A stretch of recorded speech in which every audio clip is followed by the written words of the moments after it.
Hi, Gene Monterastelli here, the editor of tappingqa.com. The video that you are about to watch is a conversation that was a part of this year's 24 Hours of Tapping.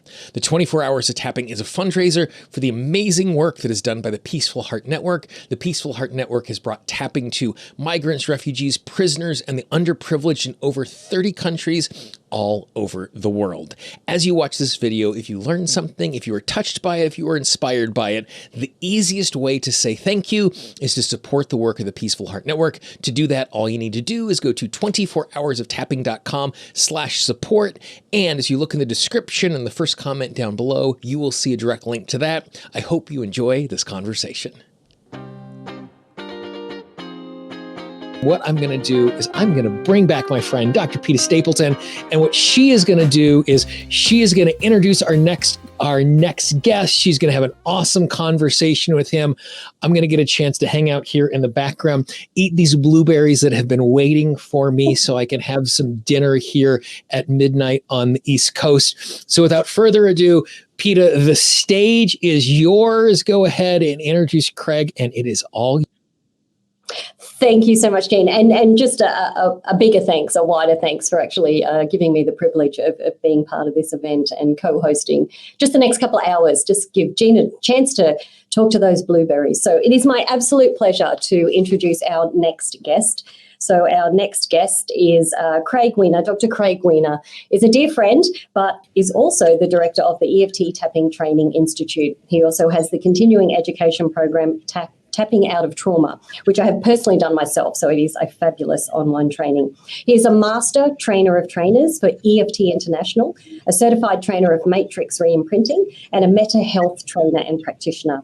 His passion is to educate and influence practitioners and individuals as to understanding how trauma influences every part of a person's life and how really to use tapping to gently and safely work with traumatic experiences. So I'm thrilled to be able to have this next little while with Craig and talk a bit more about exactly what we should do in this field. So hello, Craig. Hi. Surprise. It is so good to see you. What a Craig just found out it was me. It's all good. It's all good. Craig, it is lovely. It is just wonderful to have you here live, particularly talking to me, but sharing your wisdom. You have such a depth of knowledge and wisdom and understanding in this area. And if it's okay with you, could we kick off by talking about, what does it really mean? Tell us a little bit more about this whole topic of trauma. It's quite a big one, but what does exploring trauma really mean for a practitioner? It's a good question, and I'm always attentive to who's listening to the conversation that we're having. And we're blessed to have so many. I've just seen so much feedback from EFT practitioners out there that are tuning into this, but we also know that all of us involved with this event are out there to spread the word of EFT. So there are many people that this is new to EFT. They're not practitioners. They're just interested in the topic. So I want to attune my responses to both those audiences. Yeah.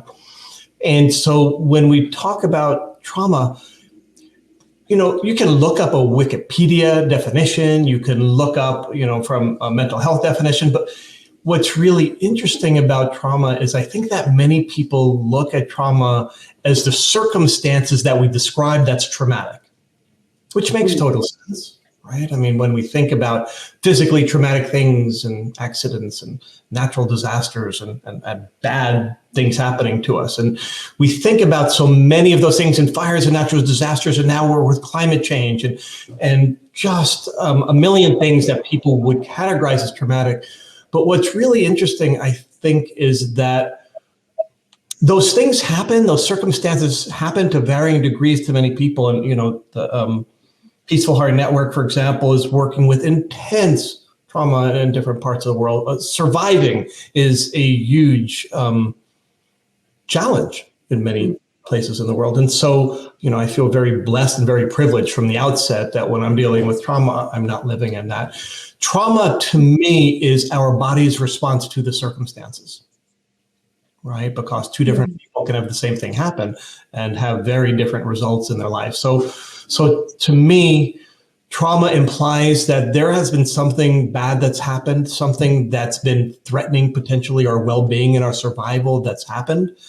And as a result of that, it's had long-lasting impact and effects that's changed my neurophysiology, that's changed the way my brain responds to different situations, that sets my sensitivity and trigger points trigger in such a way that the way somebody looks at me, the way somebody speaks to me, or the rustle of the sound of wind in the air in the forest, all of those things can set off a very strong response in my body that then is indicative that really that trauma is alive within me, that trauma still has an ongoing effect, and it really does color the lens that we see the world through.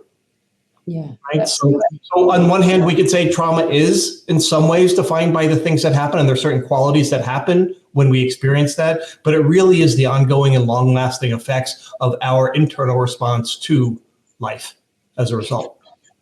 And would you agree, like if we went as far as saying it really is what the client or the person sitting in front of us tells us. So if that's their experience of that circumstance or event, if that's their body's response, that's what it is. It is what it is. I would say yes. Nobody can tell somebody that you didn't experience trauma. Yeah. Right. Yeah. And that subjective experience, that felt sense of how my body feels and the thoughts I have and the feelings I have are based on the perception of what happened when something happened. And it's all about my perception. And so different people will have different perceptions of a singular shared experience. Yeah. My perception of a circumstance varies on how resourced a state I'm in, on how healthy my childhood early attachment was, on how loved I was when I was a child. That gave me more resilience to be able to just see something as not so threatening. So perception is affected by age. Perception is based on past experience. Perception is based on the generational patterns that we are at the leading edge of. So there's so many things that affect our perception. And so the perception and one's experience, we can't know what that's like for another person in the way that they do. Yeah. Absolutely. So if we start talking about interventions then, so would you say is EFT or tapping inherently a trauma-informed practice? It's a really important question. And what I would say is that to be trauma-informed is kind of like a never-ending learning process that doesn't end with a degree or a certificate or a book that's read or a course that's taken. So let's just say that it's an ongoing process of becoming trauma-informed. And I think that, I look back to where I would have described trauma-informed 10 years ago, and it's so different. Right. And I may have said that I was trauma-informed 10 years ago, and now I say, oh, I wasn't really that trauma-informed. Right. And so there's that honesty about that. And what I would say is, on one hand, by nature, when one goes through a deep process of learning with EFT. So in other words, somebody can say they learned EFT on a video and watched it for an hour. And in that sense, no, I wouldn't say that they're trauma-informed. But in most of the major organizations that certify and accredit practitioners, that yes, trauma is always a part. And so when EFT is performed by a practitioner that's gone through those trainings, I don't think it's possible for them not to be at a certain level of being trauma-informed, because, as I say, the beauty of EFT is just how deeply it can go so quickly. There's really power in that, but the danger of EFT is that it can go so deeply so quickly. So we have to be able to, as practitioners, be the safeguarders, be able to manage, be able to provide a space of safety so somebody can, when it's within their scope and it's appropriate and skill set, et cetera, hold a place for somebody to reveal their trauma and be able to hold that in a safe way, in a trauma-informed way, to help them work through that. Just because somebody says something, just because somebody has a trauma, there are skillful and less skillful ways to work with that can be either safely held and assisting or re-traumatizing as well. So I would say that as a whole, EFT, when done skillfully in a clinical way, absolutely is a trauma-informed practice. And I love that. And it's a very, as we say, it's a cognitive, energetic, somatic practice. So it's a natural mind-body practice as well. And, just to take it back for a moment, if really what trauma is about our internal experience and response to what happened in an ongoing way, and we experience that physically, then really all the leading edge trauma techniques have to include the somatic part as well to release those parts of the trauma. It's not just a thought process that we can just talk through. Yeah, true. And I mean, anyone kind of familiar with, clinical EFT or just the 48 techniques, and look, honestly, there's probably more. Are any techniques in EFT more appropriate or better to use in this trauma space? Yeah, that's a good question. I'd say that most of the world that sees EFT in different ways online or hears about it understands or has experienced basic shortcut EFT, the tapping on the points. They've seen it in many different ways on this tapathon, which is really fabulous. And I call it the workhorse technique. Okay. But when we start working with traumatic memories, it's different. And we need to have kid gloves on with that as practitioners. And so when we do that, my experience is that when people start unpacking and revealing those kinds of childhood traumas, early traumas, is that often from the adult perspective, it's not uncommon that they minimize the intensity of that because they've had so many years past that. They've packaged it in such a way that it's kind of tucked away. So when they might say, thinking about that memory, it's a 2, it's a 3, it's not that big a deal. And then I know, because we all know as EFT practitioners, the moment we start entering that memory, all of a sudden, person starts emotionally flooding, tears start flowing because it's much more significant and larger than they thought it was. And therefore, we have to be, I love still the analogy, and Gwyneth Moss, I believe, is the one that came up with it at the beginning, which is really that seeing eye dog, right? So as a practitioner, if somebody says, I want to be able to give a public speech and not feel nervous again, right? Or whatever it is. And the reason why that they couldn't speak up when they were young because of something bad that happened, and they say, I want to work on that. I'm saying, sure, I can help you work on that. But when they start talking about it and they start revealing a trauma, it's almost like they're starting to cross the street in the middle of the highway. And I'm going to say, no, we're not doing that yet. We need to take you to the corner. We need to make sure that the light turns green. We need to do it this way safely. So I think it's our responsibility as a trauma-informed practitioner and the skillful application of EFT is to be careful with that. And with trauma, slower is better. And, my co-teacher, Suzanne Fagel, has a great saying, and she says, with trauma, you only want to go as fast and working with it as the slowest part of you feels safe going. I like and that. So when we work with trauma, we slow it back and we start to work with maybe the gentle techniques first. We start to work with, if I were to even start to talk about this, just even thinking about that, not even telling you about it, so those people that are EFT practitioners are going to recognize sneaking up, right? It's the name of the technique. And maybe we do a box container technique first to take down emotional intensity before we start revealing. So we have all these techniques that the most of the world doesn't know about because they think of EFT as basic EFT, and it's emotional freedom techniques. There are many different processes. So, one of the biggest tools that we do is we create some distance. So the analogy, I think if somebody wants to learn how to swim, I'm like, great, I can help you with that. And they start walking to the deep end and toward the high end of the diving board. I'm like, wait a minute, we don't have to start there. Let's back up here. Let's just kind of take a look at the pool. Let's get a little bit closer. How are you doing with that? And they're like, whoa, I'm feeling a wave of anxiety here. It's like, let's just pause here. So it's really important for those people that are students here and learning the techniques that when we work with trauma, there's no race. And a lot of times we need to educate our clients that it's important to slow down because when we work, for me, when we're working with trauma, slower is better. I know we want to help our clients. We want to help them quickly, and they want to resolve it. So the desire is there, and I get that. And the desire as a practitioner to help is very strong. And I think it actually takes more courage and strength to go slower than faster, because they might say, hurry up, hurry up, hurry up. And I have to know, yeah, but I know if we hurry up, this isn't going to go well.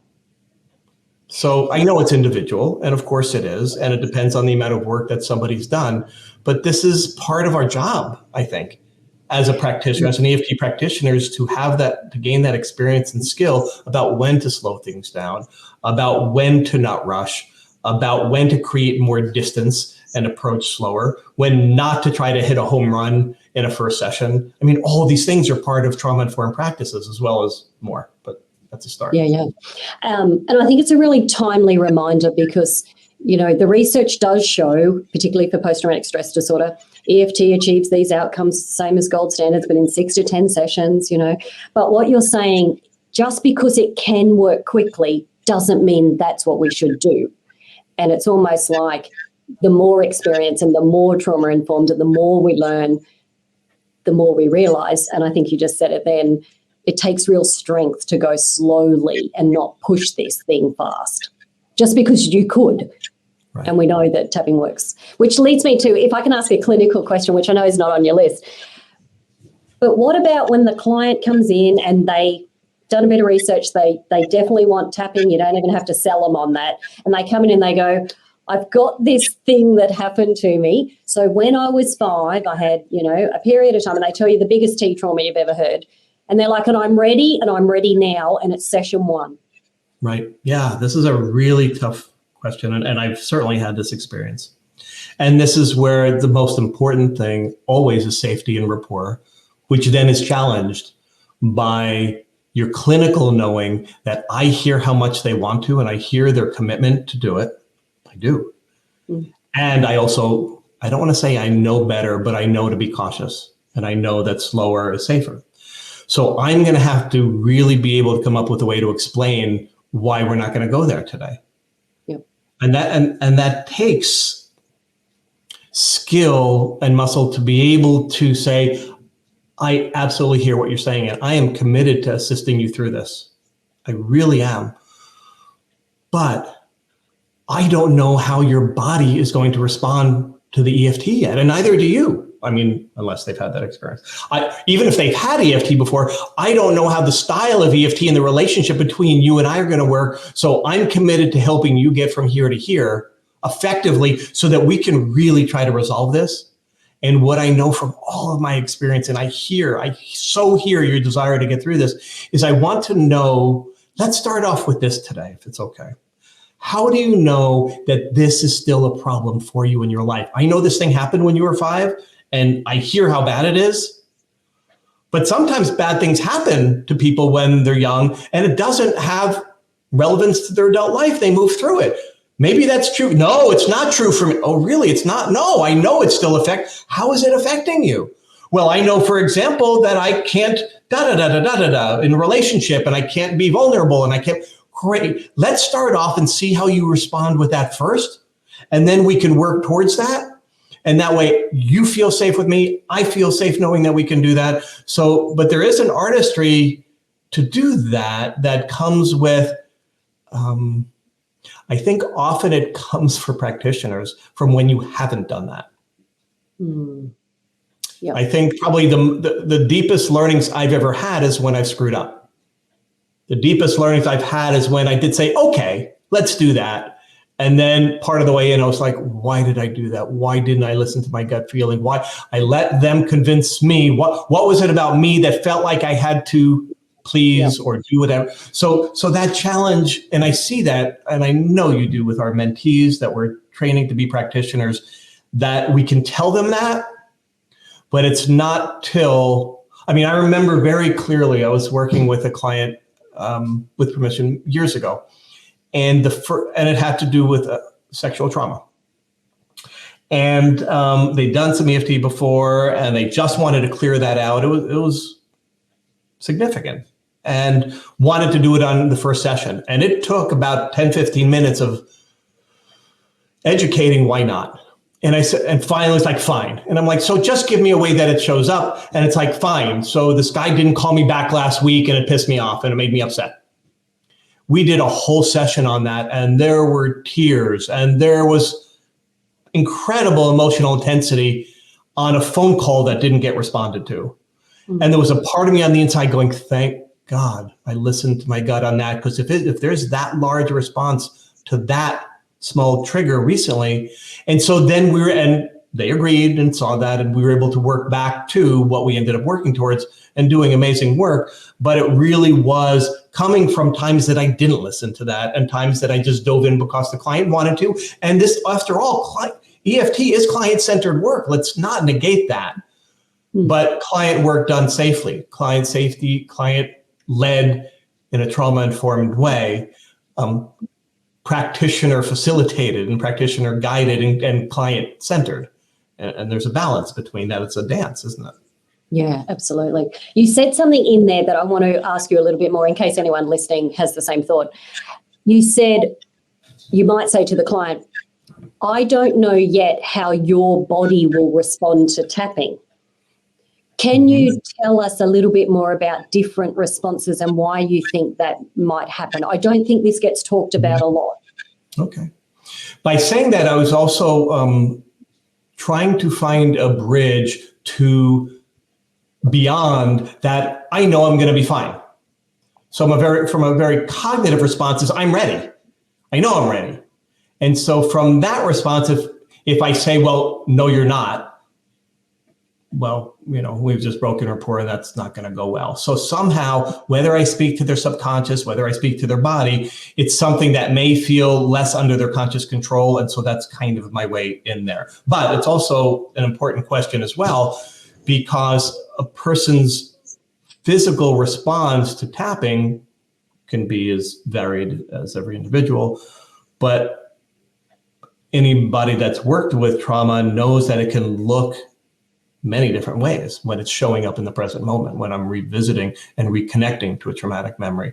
It can look intensely emotional and dysregulating, and tears and intensity and intense breathing, but it can also look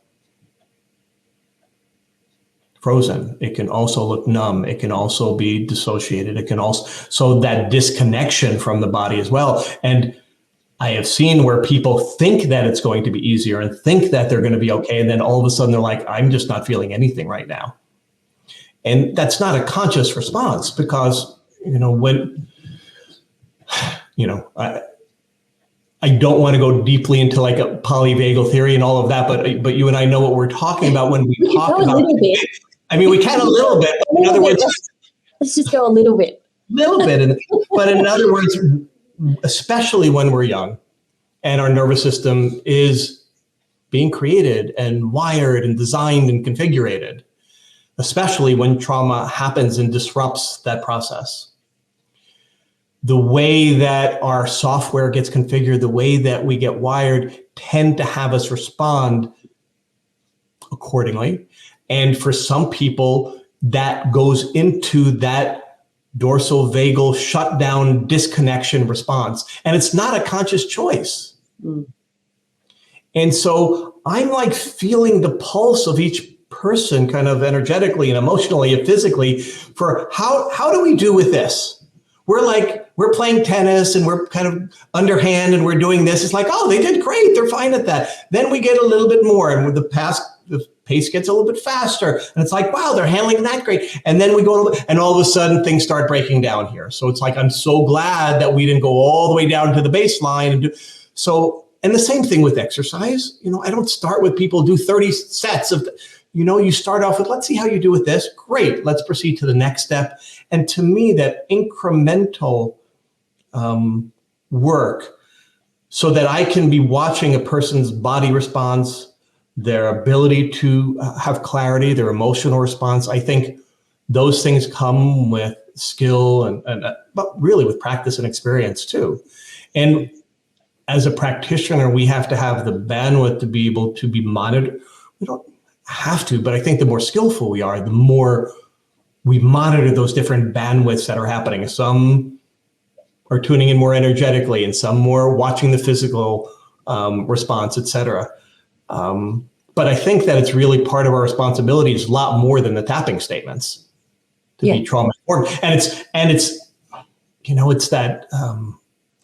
that dance that comes with what we're observing. And at the same time, we have to have our own internal self-awareness about how we're being.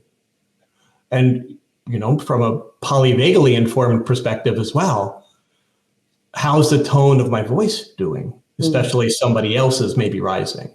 Yeah. How's my facial features doing? How is my body projecting in such a way so that person can be experiencing on a subconscious level and be leaning into my calm and my flow state and my ease so that they can find that and get back to that even when they're disconnecting or intensifying.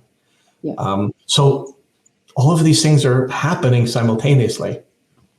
So if someone's listening and they're an EFT practitioner and they definitely want to explore and deepen their trauma-informed kind of approach, I mean, how important is it to go outside of EFT to have other grounding regulation skills that perhaps a client may or may not need up front? But do you see this as a wider responsibility from an EFT practitioner's point of view, that you should be skilled in other trauma-informed grounding? Great question.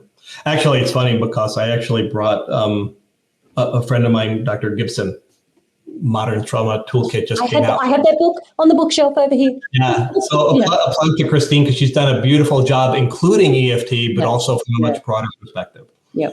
I would say our first responsibility is to become really skillful at the EFT tools. And once we become really skillful at that, I think it behooves us to start to be aware of more tools and then to be able to integrate them appropriately.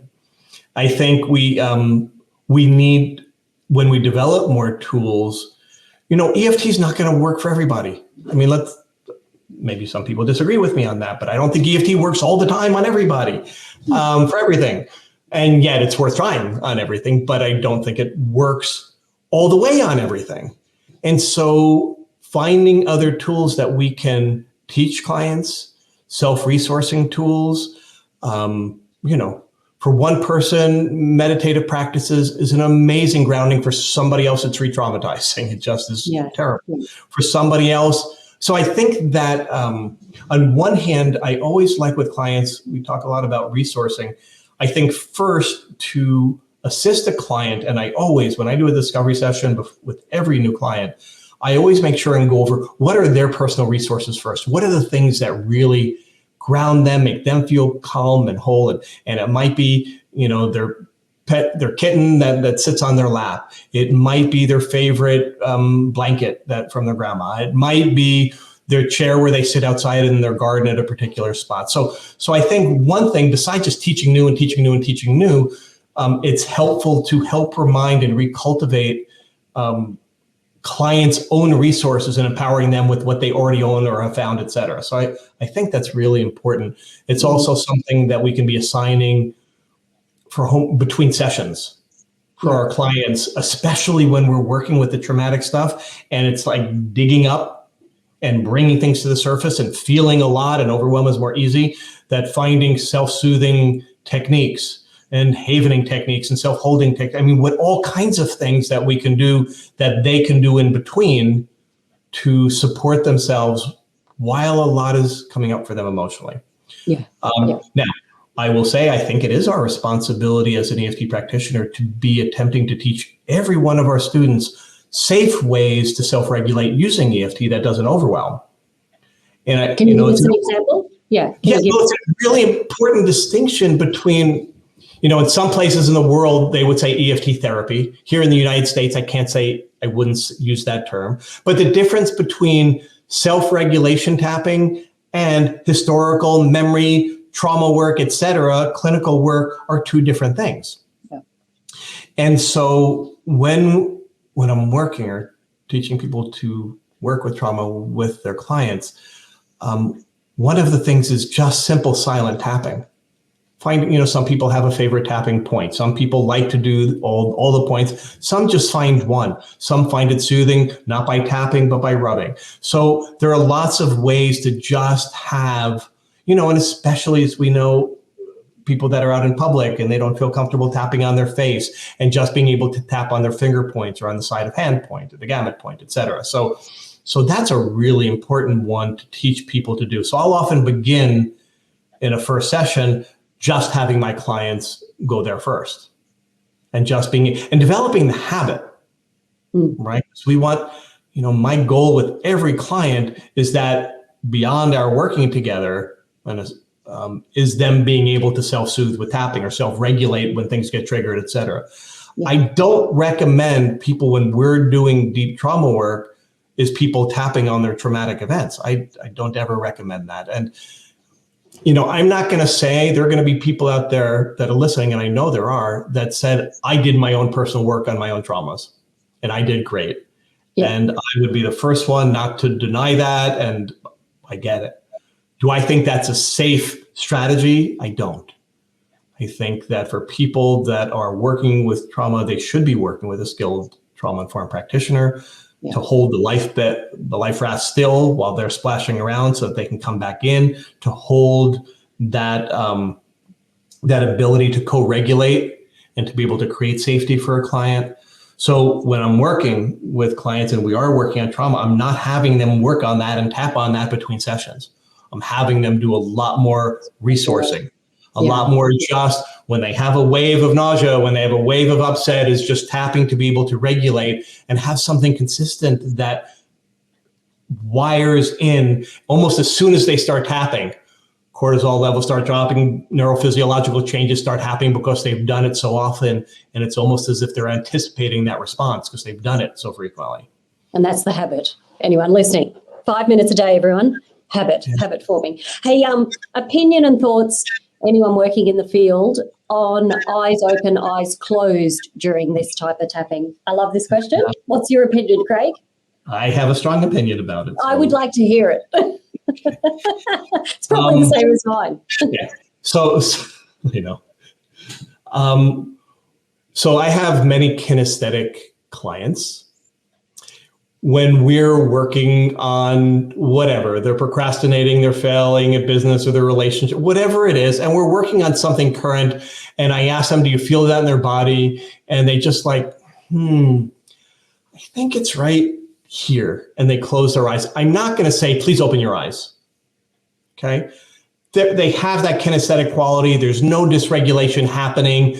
But when I'm with a new client, I don't know quite what they're thinking and how their mind and their thoughts and what's happening with them. So I'm going to ask, can we just keep our eyes open right now? You don't have to look at me, but just, it'll just help you be more present in the room. And for me, what I'm knowing is that when somebody tunes out the visual, it's so much easier for their mind to start to go back and start to follow that chain right back to a trauma very quickly and start reliving a trauma and moving toward an abreaction. And that's not helpful. And keeping their eyes open to an extent, to a strong extent, the visual helps to keep them present in the room.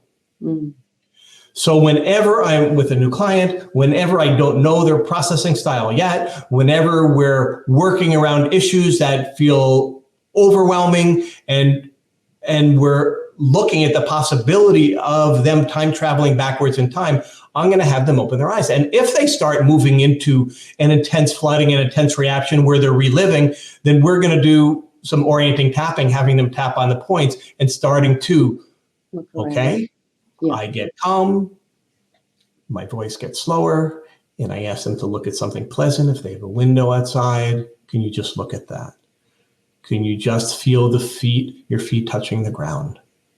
Can you just go ahead and just rest into the back of the chair and just feel that pressure? So I'm just using cueing in an orienting moment while, if they're able to tap, and if not, then they get to that, or I'm leading them until they can talk and they can be more present. Because if they're not present in the room, if they're dissociating, disconnecting from themselves, whatever I'm doing isn't going to help, and they're just heading out the door. Way back. So eyes open, I think, eyes are so important.